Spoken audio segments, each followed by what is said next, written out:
என்னுடைய வாழ்க்கையினுடைய மிகப்பெரிய உறவுகள் யார் யாருன்னா, என்னுடைய அந்த குரு ரகுபதி யோகின்னு இருந்தாரு. குப்பம்மாள்னு என்னுடைய பாட்டியினுடைய நட்பு. குப்பம்மாள் இருந்தாங்க, அவங்களும் என்னுடைய குரு. குப்பம்மாள் வந்து ஒரு விதத்துல உறவினரும் கூட, சுற்று விதத்துல உறவினரும் கூட. திருவண்ணாமலை பொறுத்த வரைக்கும் ஒரே கம்யூனிட்டியா இருந்தாலே உறவா இருப்பாங்க ஏதாவது ஒரு விதத்துல. ஏன்னா சின்ன ஊரு, உறவினரும் கூட. சோ நேரா அவர் ரகுபதி யோகிட்ட போனேன். குரு குரு நீங்க எப்ப சாமி கிட்ட போயிருவீங்க அப்படின்னு கேட்டேன். அவரு ஏய் என்னடா கேக்குற? இல்ல இல்ல எங்க அண்ணன் சாமி கிட்ட போயிட்டானா, நீங்களும் சாமி கிட்ட போயிட்டா எனக்கு யாரு இதுல யோகாலாம் கத்து கொடுப்பாங்க? அவர் எனக்கு வந்து ரொம்ப குரு அப்படிங்கறத விட ஒரு பெரிய என்ன அன்பின் பிணைப்பு, ஒரு வாழ்க்கையின் ஆதாரம் மாதிரி. காலையில 4 மணிக்கு ரோட்ல வந்து நின்று கத்துவாரு, டேய் சாமியார். நான் எந்திரிச்சு ஓடுவேன், கையை பிடிச்சிட்டே நடந்து போகணும். நான் இங்க கொலைக்கும் தெருவில், ஆனா அவர் கையை பிடிச்சிட்டே நடந்து போவேன்.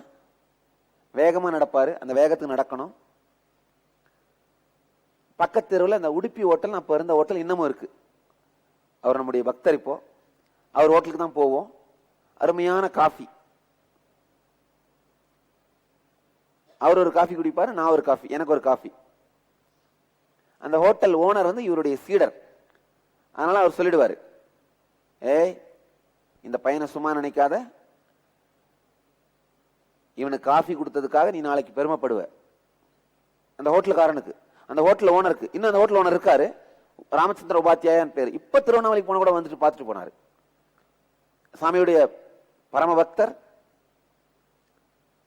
ஒரு நாள் யாரோ அந்த ஹோட்டல் ஓனருக்கு சொல்லியிருக்காங்க, இந்த மாதிரி அமாவாசை அன்னைக்கு 100 சன்னியாசிகளுக்கு சாப்பாடு போடுங்க, உங்க பிரச்சனை சரியாகும். அன்னைக்கு அமாவாசை, நாங்க 2 பேரும் உட்காந்து காஃபி குடிச்சிட்டு இருக்கோம். அந்த ஓனர் கேட்கிறாரு இவர்கிட்ட, இந்த மாதிரி ஒரு ஜோசியர் சொன்னாரு, நான் என்ன பண்றது, 100 சாமியார்களை எங்க போய் தேடுவேன் அப்படின்னு. அப்பெல்லாம் திருவண்ணாமலையில் அவ்வளோ சாமியாருங்க இருக்க மாட்டாங்க, இப்ப இருக்கிற அளவுக்கு. எங்க போய் தேடுறது அப்படின்னு சொன்னோடனே இவர் ரகுபதி யோகி சொன்னாரு, இவனுக்கு காஃபி கொடுத்தல 1000 சாமியாரங்களுக்கு சோறு போட்டது சம, விடு.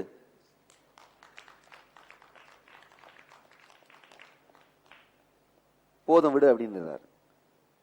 அந்த மாதிரியான ரிலேஷன்ஷிப்.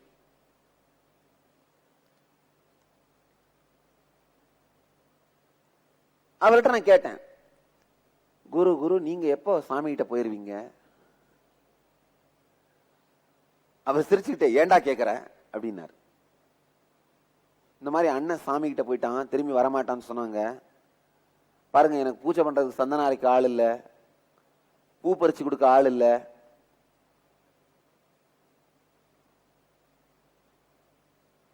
நீங்களும் சாமி கிட்ட போயிட்டா யார் எனக்கு யோகா கத்து கொடுப்பாங்க?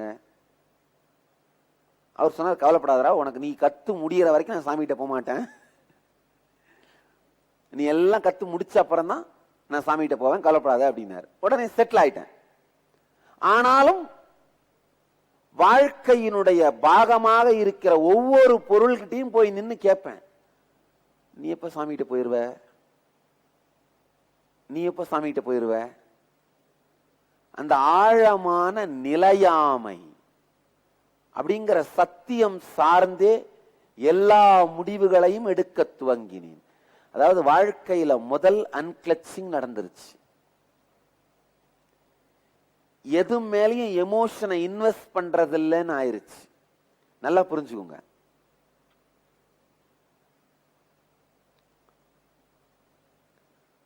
வாழ்க்கையில வளரணும்னா முதல் படி, அதாவது உடம்பு வளரணும்னா முதல் படி தொப்புள் கொடி கட் பண்ணணும். தொப்புள் கொடியை கட் பண்ணும்போதுதான் நாமளாவே சுவாசிக்க ஆரம்பிக்கிறோம், நாமளாவே சாப்பிட ஆரம்பிக்கிறோம், நாமளாவே வாழ துவங்குறோம். ஏன் என்னுடைய அந்த பேக்ரவுண்ட எக்ஸ்பிளைன் பண்றேன்னா, அப்பதான் உங்களுக்கு சூழ்நிலை புரியும். அந்த மொத்த சூழ்நிலையும் புரிஞ்சதுனாதான் எப்படி ஒரு சாதாரண விஷயம் கூட ஸ்ரத்தையினால எனக்கு பாடமா மாறுச்சு. அதே சூழ்நிலையில் இருந்தா கூட பல பேருக்கு அது பாடமா மாறுறது இல்லை. இப்ப நான் சொல்ல போற நிகழ்வுகள் என் வாழ்க்கையில மட்டும்தான் நடந்தது இல்லை, உங்க வாழ்க்கையில எல்லாம் நடந்திருக்கும். ஆனா அது பாடமா மாறாம போயிருக்கும். பாடமா மாறாம போயிருக்கும். இப்ப ஆழ்ந்து கேளுங்க.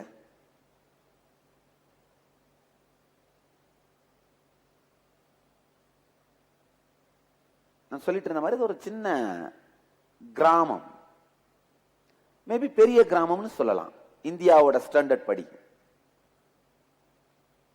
ரொம்ப நாளுக்கு அப்புறம் தான் அது மாவட்ட தலைநகரமா மாறுச்சு. அதுக்கப்புறம் என்னென்னவோ இப்ப பெரிய ஊருன்னு சொல்லிக்கிறாங்க.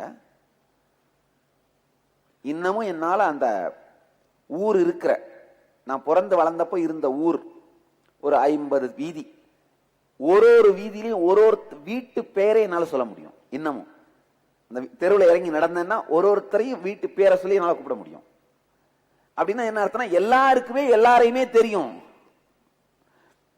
எல்லாருக்குமே எல்லாரையும் தெரியும், எல்லாருமே எல்லார் லைஃப்லையும் தலையிடுவாங்க.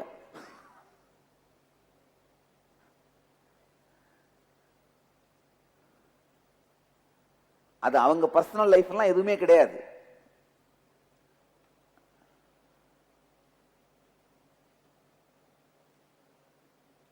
நிறைய குழந்தைங்க இருந்தாலும் என்னுடைய அண்ணனும் நானும் மட்டும் யாரோடையும் சேர மாட்டோம்.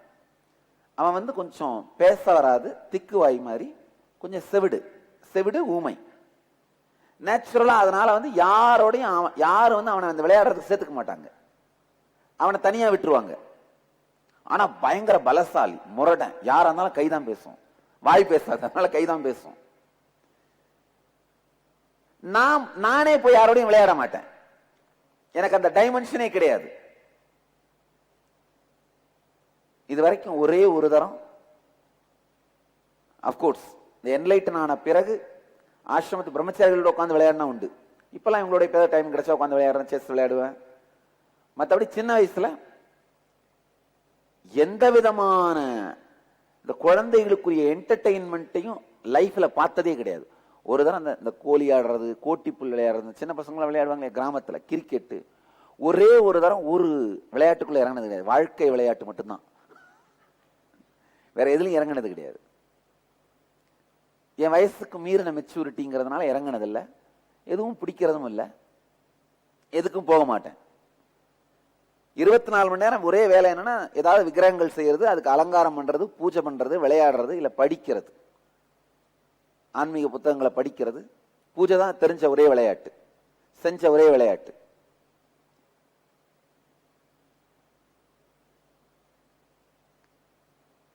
அவனை யாரும் சேர்த்துக்க மாட்டாங்க, நான் போய் சேர மாட்டேன். சோ எங்க 2 பேருக்கும் ஒட்டிக்கும். எனக்கு ஒரு அசிஸ்டன்ட் வேணும், பூஜை பண்றதுக்கு, சந்தனம் அரைக்கிறதுக்கு, தண்ணி எடுத்து கொடுக்கறதுக்கு. அப்பெல்லாம் வீட்டுக்கு நடுவில் ஒரு கிணறு இருக்கும், அந்த கிணத்துல இருந்து தண்ணி சேர்ந்தனும், தண்ணி எடுத்து கொடுக்கறதுக்கு, பூ பறிச்சு கொடுக்கறதுக்கு எனக்கு ஒரு அசிஸ்டன்ட் வேணும். அவனுக்கும் வேற யாரும் ஆள் இல்லை. அதனால எங்க 2 பேருக்கும் நேச்சுரலாவே ஒரு ஃப்ரெண்ட்ஷிப், நெருக்கமான ஃப்ரெண்ட்ஷிப்.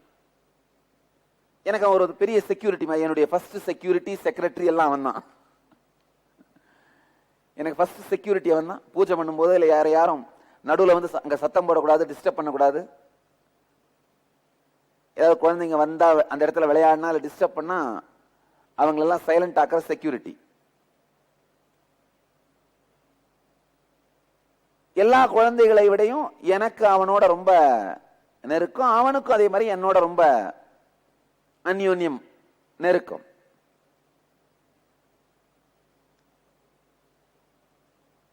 காலையே எந்திரிச்சுன்னா பூஜை பண்றதுக்கு என்னென்ன வேணுமோ அத்தனையும் அவன் ஹெல்ப் பண்ணி ஆகணும். இந்த சந்தன கட்டையில ஒரு கல்லுல சந்தன கட்டையை வச்சு தேய்ப்பாங்க, கிராமங்கள்ல அப்படிதான் சந்தனம் எடுப்பாங்க தண்ணி வச்சு. அது ரொம்ப ஆழமான வேலை, ரொம்ப பலம் தேவையான வேலை.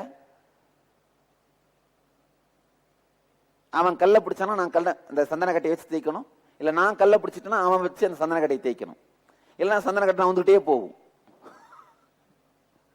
எனக்கு சில நேரத்துல நினைக்கிறது, இது உள்ள ஏதாவது பேய் உட்காந்துட்டு நவுத்திட்டே போகுதா அப்படின்னு.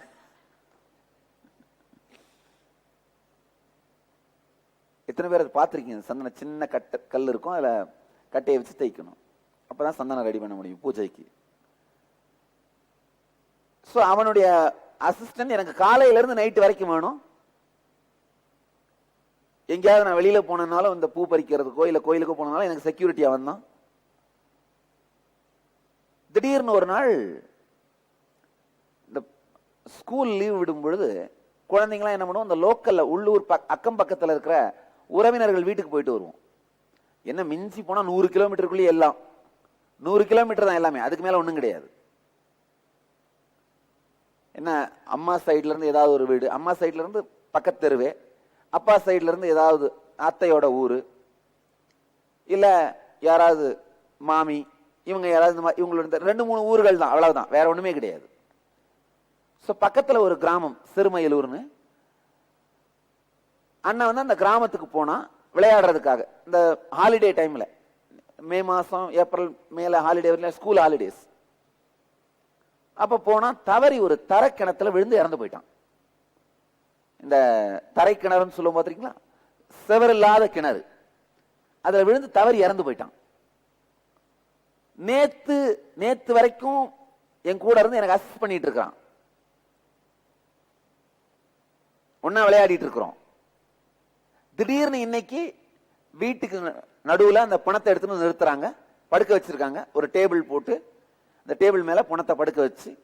இன்னும் என்னால தெளிவா சொல்ல முடியும், பழைய வீடு, நடுவுல சந்து இருக்கும், ஒரு 3.5 அடி சந்து இருக்கும், நடக்கிற சந்து, அதுல ஒரு டேபிளை போட்டு பணத்தை வச்சிருக்காங்க. நான் வெளியில வந்த உடனே பாக்குறேன், பேர் வந்து சீனிவாசன் பேர், பல்லு கொஞ்சம் தூக்கலா இருக்கும் அவனுக்கு. அந்த நான் எப்ப பார்த்தாலும் அவனை சொல்றதுன்னு, பல்ல முடுறா அப்படின்னு அதான் சொல்வேன். அந்த புணம் படுக்க வச்சிருக்கு, அந்த உடம்பு படுக்க வச்சிருக்கு, ஏதோ ஒரு மாலை ஏதோ போட்டு அந்த துணியெல்லாம் கட்டி போட்டு வச்சிருக்கு. பார்த்த உடனே எப்பவும் சொல்லுவான், டேய் பல்ல முடுறா அப்படின்னு. அவன் மூடல, எனக்கு புரியல. உடனே என்னுடைய பாட்டி பக்கத்துல நின்றுட்டு இருந்தாங்க, என்ன பார்த்து சும்மாறா அப்படின்னாங்க. நான் சொன்னேன், என்ன பாட்டி அவனுக்கு என்ன ஆச்சு, பல்ல முடுறான்னு சொன்னா போட மாட்டேங்கிறான் அப்படின்னு. பாட்டி சொன்னாங்க, இல்லடா அவன் செத்து போயிட்டான்டா அப்படின்னாங்க. நான் கேட்டேன், செத்து போயிட்டான்னா என்ன பாட்டி? சாமி கிட்ட போயிட்டான்டா அப்படின்னாங்க. முதல் முறையாக என்னுடைய வாழ்க்கையில நிலையாமை அப்படிங்கிற தத்துவம் அடி மனசுல அடி மாறி விழுந்தது. அது நிலையாமை. நம்மை சுற்றி இருக்கின்ற சூழல் நிலைத்தது கிடையாது.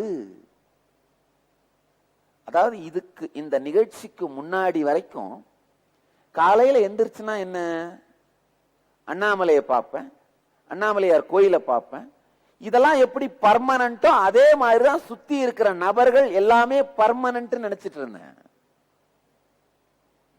எப்படி மலை பர்மனன்ட், கோவில் பர்மனன்ட், அந்த மாதிரி அம்மா பர்மனன்ட், அண்ணன் பர்மனன்ட், தங்கச்சி பர்மனன்ட், தம்பி பர்மனன்ட், 2 தங்கைகள், சித்தியோட மகள்கள் 2 தங்கைகள், அத்தையோட மகள்கள் 2 பெண்கள், எல்லாம் ஒரு ஜாயிண்ட் ஃபேமிலி, லார்ஜ் ஃபேமிலி மாதிரி. சில நேரத்தில் யாருது யார் பசங்கன்னு தெரியாது, லார்ஜ் ஃபேமிலி. முதல் முறையாக, நல்ல ஆழமா கேளுங்க, நிலையாமை. எத்தனை பேர் முதல் முறையா உங்க வாழ்க்கையில் அந்த நிலையாமை இடி மாதிரி உங்களை தாக்கனதை உணர்ந்திருக்கீங்க? நினைவு, அந்த சம்பவத்தை இப்ப உங்களால நினைவு கூற முடியுது? கை தூக்குங்க. இப்ப நான் சொல்றத கேட்ட உடனே நீங்க நேச்சுரலா உங்களுக்கு நினைச்சு பாப்பீங்க, உங்களுக்கு எப்போ அந்த நிலையாமைங்கிற அடி விழுந்தது. சில நேரத்துல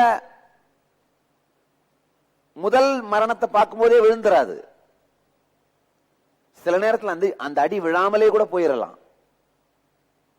என்னுடைய வாழ்க்கையில அந்த மரணத்தை பார்க்கும் போது முதல் முறையா நிலையாமைங்கிற அடி விழுந்தது.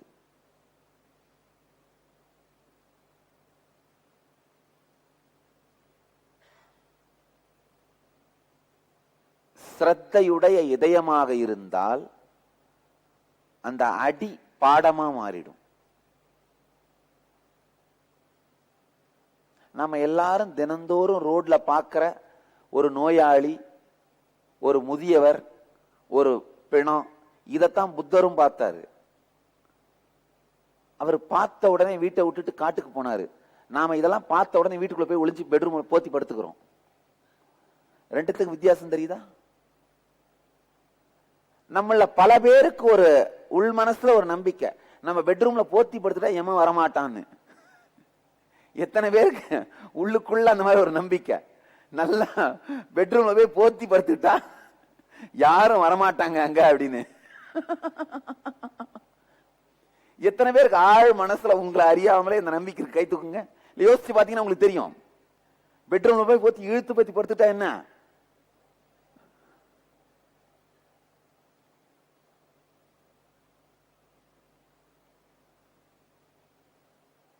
நிலையாமைங்கிற ஒரு ஆழமான அடி.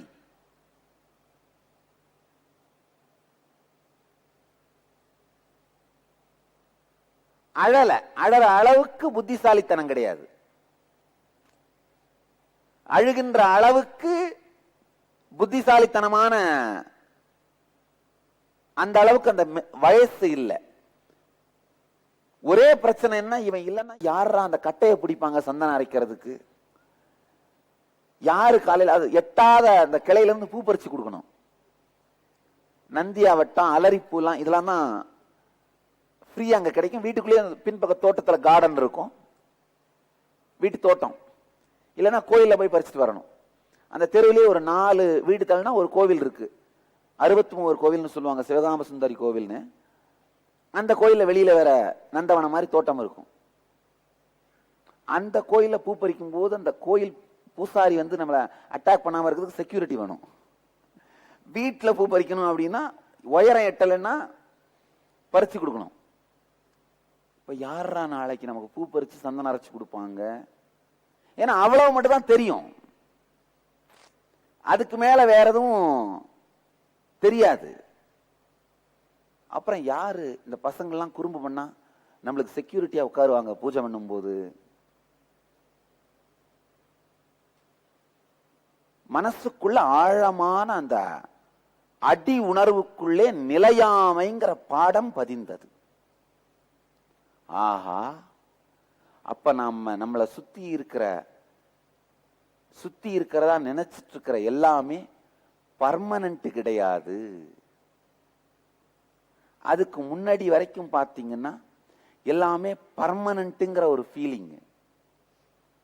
காலையில எந்திரிச்சா மலை இருக்கிற மாதிரி, கோவில் இருக்கிற மாதிரி, சாப்பாடு இருக்கிற மாதிரி, அம்மா இருக்கும், அண்ணா இருப்பான், தம்பி இருக்கும், பெரியம்மா இருப்பாங்க, பெரியப்பா இருப்பாங்க, பாட்டி இருக்கும், பாட்டன் இருப்பாங்க. 1000 தான் ஆகட்டும், சின்ன வயசுல ஜாயின்ட் ஃபேமிலியில வாழ்ந்துடணும். அது மாதிரி அருமையான வளர்ப்பு முறை வேற யாரும் கொடுக்க முடியாது. ஜாயின்ட் ஃபேமிலியில இருந்தோம்னா பல்வேறு உறவுகளையும் உருவாக்கி கொள்ளுகின்ற பக்குவம் வருகிறது. அதுதான் தமிழ்ல கேட்போம், பார்த்திருக்கீங்களா? ஏதாவது இந்த வயசு பசங்க பெண்களை கிண்டல் அடிச்சா இல்ல ரவுடிசம் பண்ணா அக்கா தங்கச்சியோட பிறக்கல அப்படின்னு கேட்கிறோம் பாருங்க. அதாவது அக்கா தங்கைகளோடு வாழ்ந்தோமானால் பெண்ணை காமம் இல்லாது வேறு உறவுகளோடும் பார்ப்பதற்கு பழகி விடுகின்றோம். நம்ம இந்திய கலாச்சாரத்தில் பாத்தீங்கன்னா மனைவி தவிர மீதி எல்லாருமே அக்கா தங்கச்சி இல்ல அம்மா சித்தி அந்த மாதிரிதான் பார்ப்போம். அதாவது காமம் சாராது மற்ற பல விதங்களிலும் பெண்களோடு உறவு இருக்க முடியும். அக்காவா, அண்ணனா, அக்காவா, தங்கையா, சித்தியா, பாட்டியா, அத்தையா, அம்மாவா, இந்த மாதிரி பல பேர் வாழுகின்ற சமூகத்துல வளரும் பொழுது, ஃபேமிலியில வளரும் போது அந்த மெச்சூரிட்டி வருது. அது இல்லாம, இது நான் சொல்றது ஒரு பலன், அது இல்லாம ஒரு லார்ஜ் ஜாயின்ட் ஃபேமிலினா பாத்தீங்கன்னா எப்பவுமே ஒரு 2 பேர் நல்லவங்க இருப்பாங்க, எல்லாரையும் கேர் எடுக்கிறவங்க. ஒரு 2 பேர் எல்லாருமே எரிஞ்சு விடுறவங்க இருப்பாங்க. ஒரு கேரக்டர் இருக்கும். இந்த பல கேரக்டரையும் ஹேண்டில் பண்ற கெப்பாசிட்டி வந்துருது. இப்போ இந்த ஸ்மால் நெட் ஃபேமிலிஸ், ஒரு அப்பா, ஒரு அண்ணன், ஒரு அம்மா, அவ்வளவுதான். இந்த மாதிரி சின்ன சின்ன யூனிட் ஃபேமிலியில வளரும் போது பல பேரையும் ஹேண்டில் பண்ற மெச்சூரிட்டி வர்றதில்ல. அப்ப என்ன ஆகுது, வாழ்க்கையில ஒரு 10 பேரை ஹேண்டில் பண்ற மாதிரி ஜாபோ அந்த மாதிரி சூழ்நிலையோ வந்தா மன அழுத்தம், மன உளைச்சல் வந்துருது, ஸ்ட்ரெஸ் ஆயிடுது. இதனடா ஒருத்தர் ஒரு ஆட்டிடியூட்ல இருக்காங்க, இந்த ஒரு ஆட்டிடியூடையும் எப்படி ஹேண்டில் பண்றது?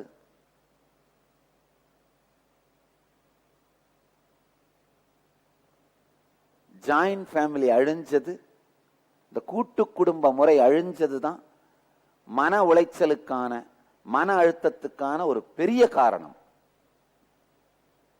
ஜாயிண்ட் ஃபேமிலியா இருந்தோம்னா பல பேரையும் ஹேண்டில் பண்ணியே ஆகணும். என் லைஃப் என்னது, உன் லைஃப் உன்னது அப்படிலாம் இருக்க முடியாது. நைட்டு லேட்டா வந்து அப்பா மட்டும் இல்ல, அத்தனை பேரும் கேள்வி கேட்பாங்க.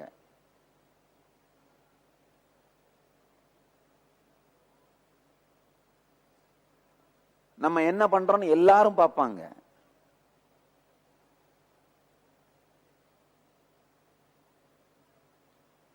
ஒரு விஷயம் தெளிவா புரிஞ்சுது, நிலையாமை. அப்புறம் அந்த பாட்டிக்கிட்ட நான் கேட்டேன்,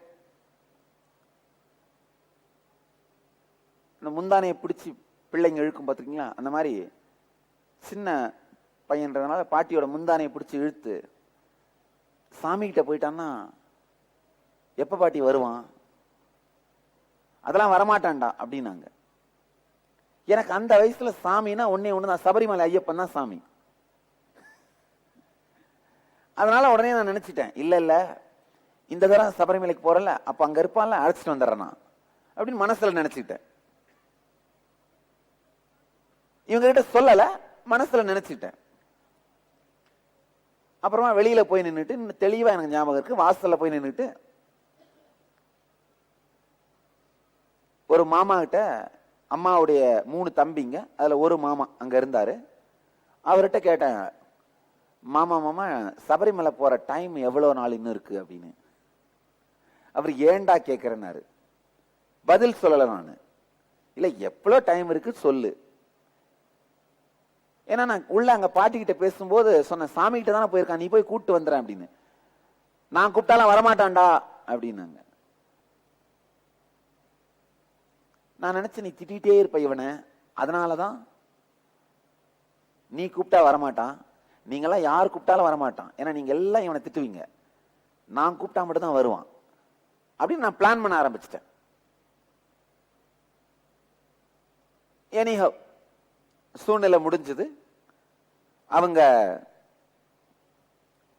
கொஞ்ச நேரம் தான் வச்சிருந்துட்டு, ஏன்னா தண்ணி உள்ள உடம்புல போயிட்டதுனால ஸ்மெல் எடுக்க ஆரம்பிச்சிருச்சு. அப்பெல்லாம் ஐஸ் பாக்ஸ் கிடையாது, அப்பெல்லாம் ஐஸ் பாக்ஸ் எல்லாம் கிடையாது.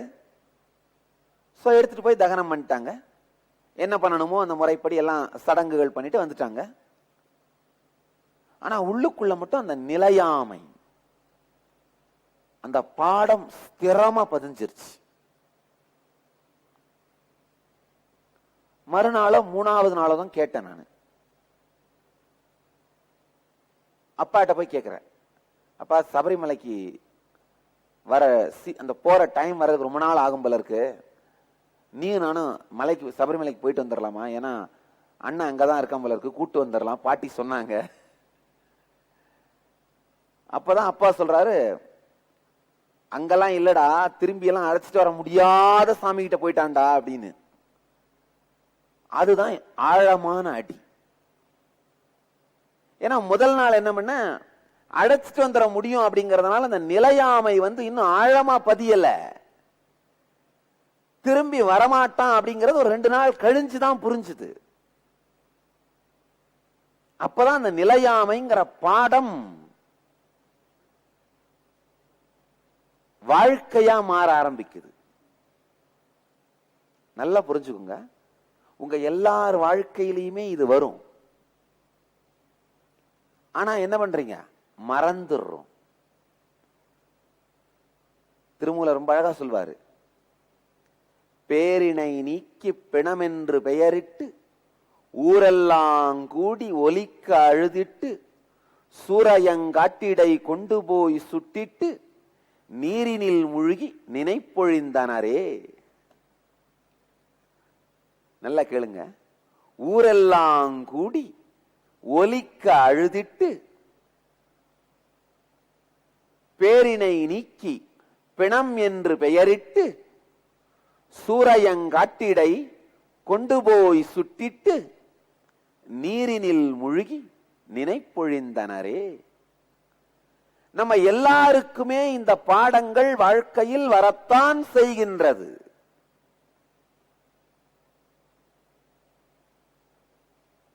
துரதிர்ஷ்டவசமா பாடங்களாக மாற வேண்டியவை நினைவுகளாக மாறிவிடுகின்றது. நினைவுகளாக இருக்க வேண்டியவை பாடங்களாக மாறிவிடுகின்றது. மனசுல வெறும் படமா நினைவா இருக்க வேண்டியதெல்லாம் சில நேரத்துல பாடமா மாறிடுது. பாடமா ஆக வேண்டியதெல்லாம் ஜஸ்ட் படமா மாறிடுது.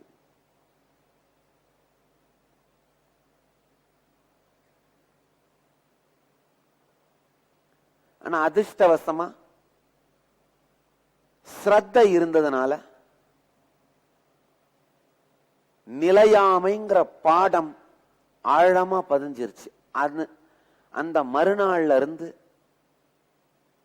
அதாவது மரணம் நடந்து 2 நாள் கழித்துதான் தந்தையார் எக்ஸ்பிளைன் பண்ணும்போது தந்தை சொல்றாரு, இல்லடா,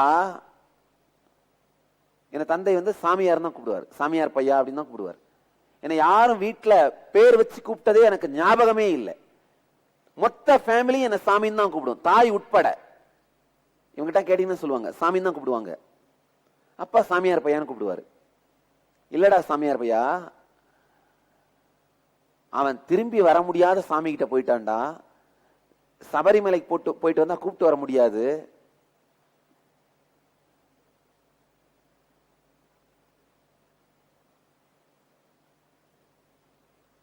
இந்த வார்த்தையை கேட்ட உடனே தான் இடி மாதிரி அந்த நிலையாமை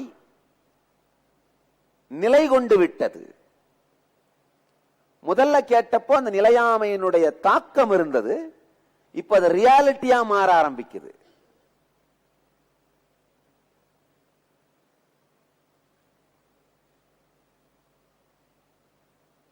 அந்த நிகழ்வுக்கு பிறகு எதை பார்த்தாலும் என்னுடைய உள்மனம் தெளிவா சொல்லும், இது நிலைக்காது, இது நிரந்தரம் கிடையாது.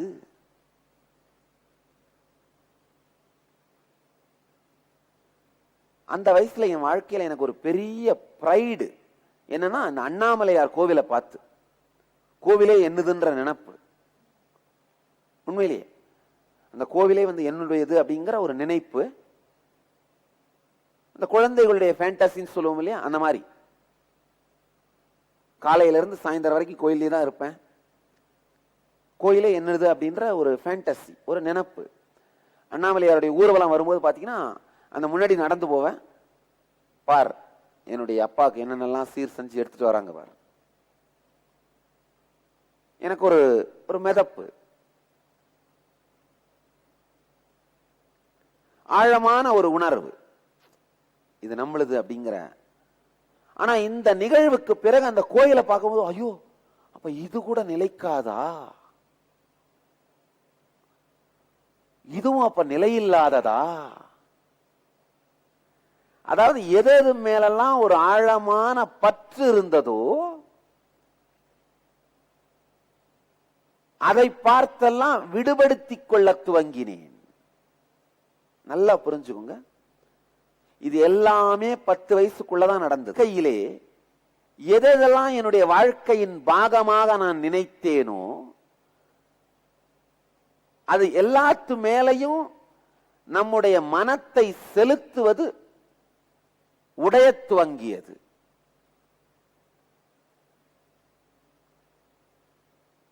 காலையில எந்திரிச்சு கோயிலுக்கு போவேன். ஆனா அங்க நினைச்சுப்பேன், ஒருவேளை நாளைக்கு இது இல்லாம போயிருமோ என்னவோ, இதுவும் சாமி கிட்ட போயிருச்சுன்னா என்ன பண்றது. அது அந்த கோயில் கட்டடத்தை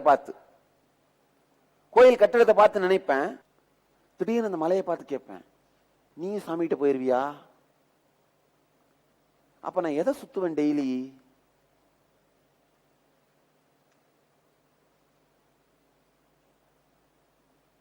கடைசி அந்த அண்ணாமலையாருடைய சந்நிதி கர்ப்ப மந்திரில போய் நின்று, அது ஒரு வாழ்க்கையோட பெரிய பாகம்.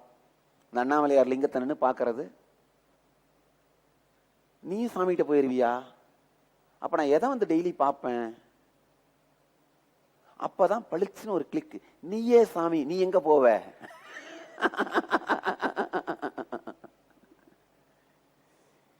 இது எல்லா எண்ணமும் உள்ள ஓடுனாலும் நிலையாமைங்கிற உண்மை அந்த சிறு பிள்ளையோட மனசுல ஆழமா பதிஞ்சிருச்சு. அதுக்கப்புறம் வாழ்க்கையில எந்த அட்டாச்மெண்ட்டுமே இல்லை. எதோட அட்டாச் பண்ண ஆரம்பிச்சாலுமே இது சாமிகிட்ட போயிரும்பா, இது சாமிகிட்ட போயிரும்பா, இது சாமிகிட்ட போயிரும்பா.